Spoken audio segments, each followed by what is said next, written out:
mandatory, sabi niya.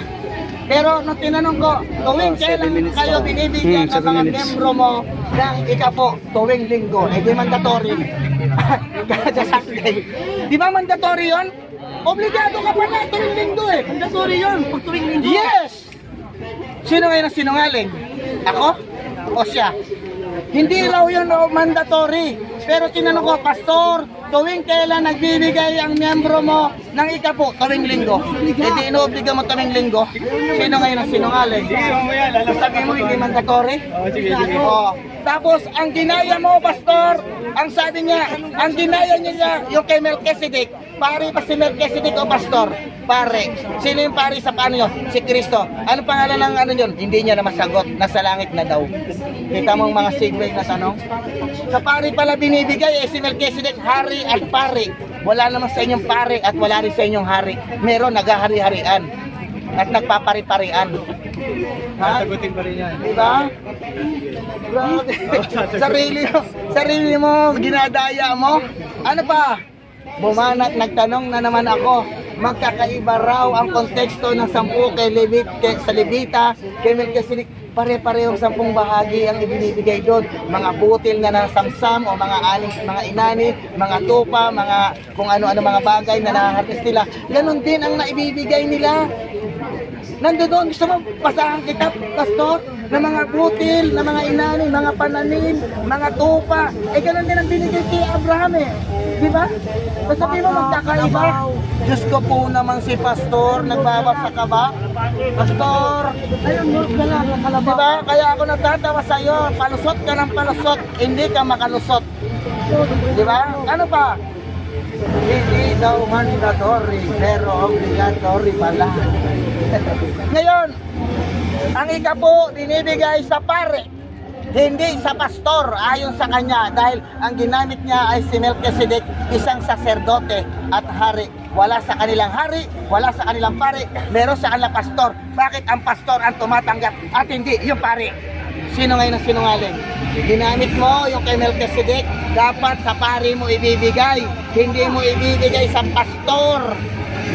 Dahil sabi mo mismo, wala kaming pastor dahil ay wala kaming pare. Pastor lang sa amin, magkaiba yung pare at pastor. Di, sablay ka na ron. Kung sinabi mo pare yung pare pastor, baka maniwala pa kami sa'yo. Napakalinaw, ikaw na ang umaamin.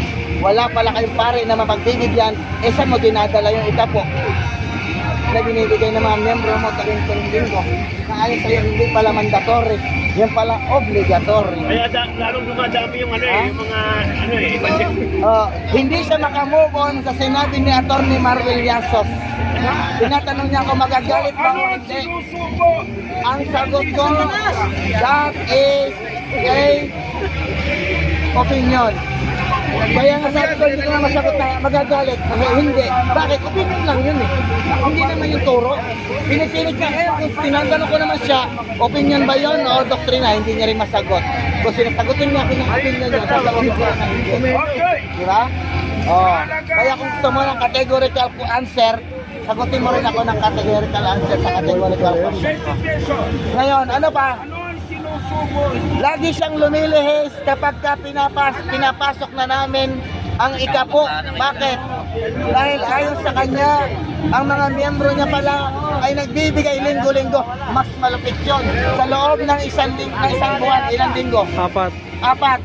Di 40% pala ang iyong tinatanggap tuwing linggo. Dahil sa mo, tuwing linggo, nagbibigay sila ng ikapo. Times 4, ano mo yung 4 weeks? Sa isang buwan. Di, ang laki, di pala yung... di supply ka rin, nangingi nila ng bigli at 10%, bakit sa'yo 40%? Sige nga, Pastor, sino ngayon ang nagnanakaw ngayon yan? Sabi mo yung sa Levita 10%, kay Melchizedek 10%, sa'yo linggo-linggo 10% nagbibigay. Di, ang laki pala ng kickback mo.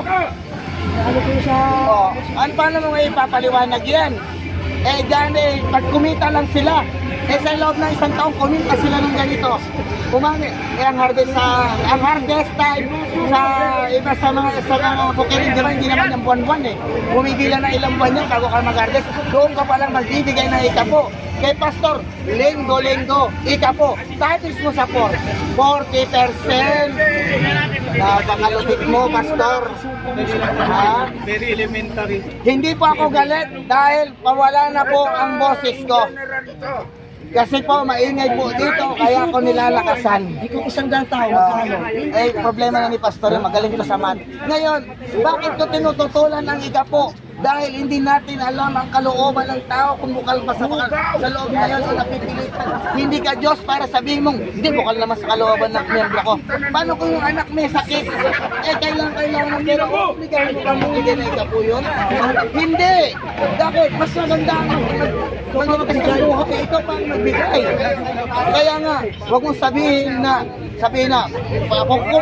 kung ako ba magbigay ng ikapo, tanggap pa, walang problema. Kung, kasi merong kung hindi ka sigurado sa kalooban mo.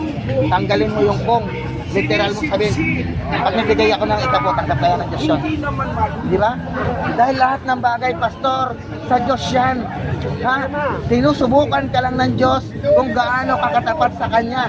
At yung ikapo na yan, hindi yan literal na o general na mga bagay lamang. Pati yung spiritual na buhay mo, dapat ibigay mo rin yung ikapo. Yung oras na tinatamasa mo, ibigay mo rin ang ikapong oras mo ron. Hindi lang material yan, Pastor. Spiritual din na 10% ang tinutukoy dyan. Kung iaanuhin mo yan. Ha? Kasi ang mga pastor, hindi tinuturo ang ikapong spiritual kung hindi material at financial. Nakita mo na? Kaya huwag kayo magpapauto sa mga pastor na parang mga aso na kinakamkam ang kanyang mga bayan. Hindi, iba pa yung love offering pa yun. Mas malupit pa yun. Kaya mga kapatid ko, walang tinuro ang mga apostol. Ang tinuro ng apostol, kusang loob, nanggagaling sa loob. Diba? Pinalulog na ng Diyos ang tao mapagbigay ng buong makakaya, hindi yung napipilitan lamang. Kaya ko sinasabi mo, Pastor,